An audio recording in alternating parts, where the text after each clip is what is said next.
Hello दोस्तों, आज के इस वीडियो में औसत का कुछ महत्वपूर्ण प्रश्न बताने जा रहा हूँ।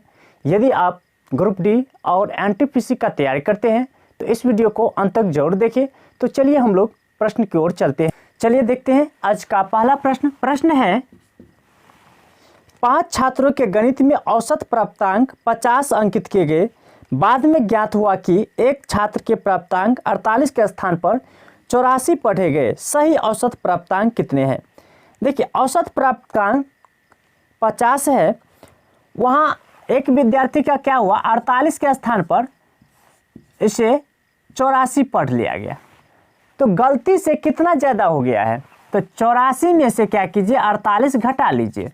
तो देखिए 14 में से 8 तो 6 और 7 में से 4 तो 3, यानी 36 संख्या ज़्यादा हो गया। तो इसे क्या करना है, 36 का हम पहले औसत निकाल लेते। तो 5 छात्र है तो 5 से भाग दीजिए, तो ये हो जाएगा 7 5 7 35 दशमलव 5 दूना 10, यानी 7.2 औसत क्या है, ज़्यादा हो गया। तो इसे कम कर लेना है, 50 में से कम कर लीजिए। तो यह हो जाएगा 8 दशमलव, ये 9 में से 7 तो 2 और ये 4, यानी सही औसत कितना होगा, 42.8। ये आपका सी नंबर आंसर होगा। चलिए हम लोग अगले प्रश्न की ओर चलते हैं। बहुत ही मज़ेदार प्रश्न है। देखिए दूसरा प्रश्न है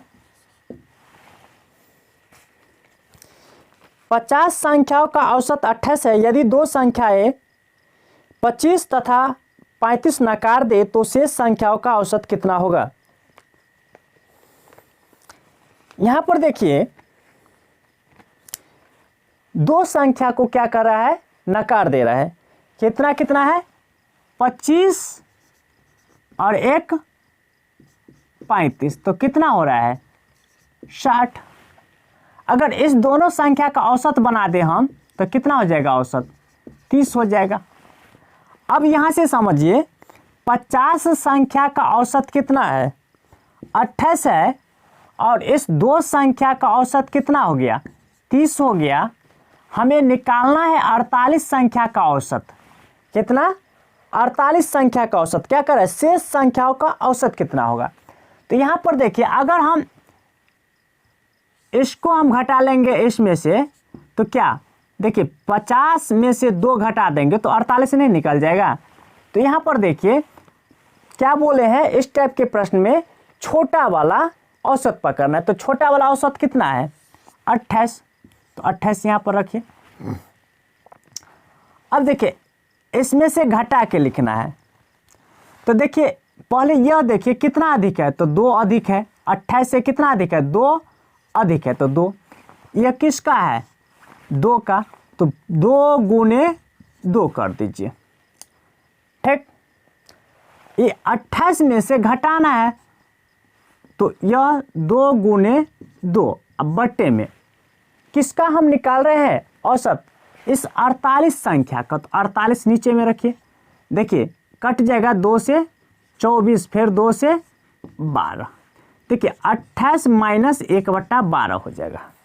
देखिए 12 से भाग देना है 1 में, तो 0.0 नहीं कटेगा, तो 0 से 0, फिर 0 आ गया। 12 × 96 हो गया, 4 शेष, यानी 28 माइनस 0.8 कर देना है, सॉरी 0.08 कर देना है। अब इसे घटाइएगा तो हो जाएगा 27.92 आपका आंसर। ये आपका 2 नंबर आंसर होगा। आइए हम लोग अगले प्रश्न की ओर चलते हैं। आइए हम लोग देखते हैं तीसरा प्रश्न।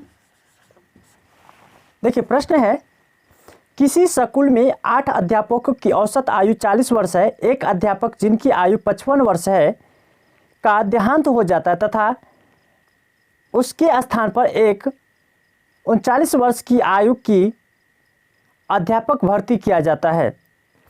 अब अध्यापकों का औसत आयु होगी।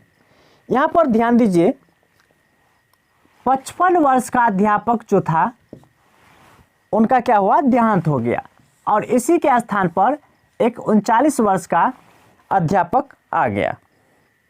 अब पहला जो आठ अध्यापक का औसत है वह 40 है। तो यहाँ पर देखिए यह कम है कि अधिक है, तो कम है, मतलब 55 वर्ष का देहांत हो गया और 39 वर्ष का आया, तो औसत में क्या होगा, कमी होगा। तो कितना कमी होगा, तो 55 में से 39 घटे तो कितना हो जाएगा, 15 में से 9 घटे तो 6, 4 हो गया, 4 में से 3 तो 1। अब यह संख्या में है, अभी औसत बना लीजिए। तो देखिए 8 से भाग दीजिए तो 8 दूना 16, यानी 2 वर्ष औसत क्या हो जाएगा, कम हो जाएगा। तो 38 हो जाएगा, 40 में से 2 कम कर दीजिए तो कितना हो जाएगा, 38 वर्ष औसत। ये आपका 3 नंबर आंसर होगा। यदि आप लोग को हमारा ट्रिक अच्छा लगा है तो प्लीज़ हमारे चैनल को सब्सक्राइब कीजिए, लाइक कीजिए, शेयर कीजिए। जी धन्यवाद।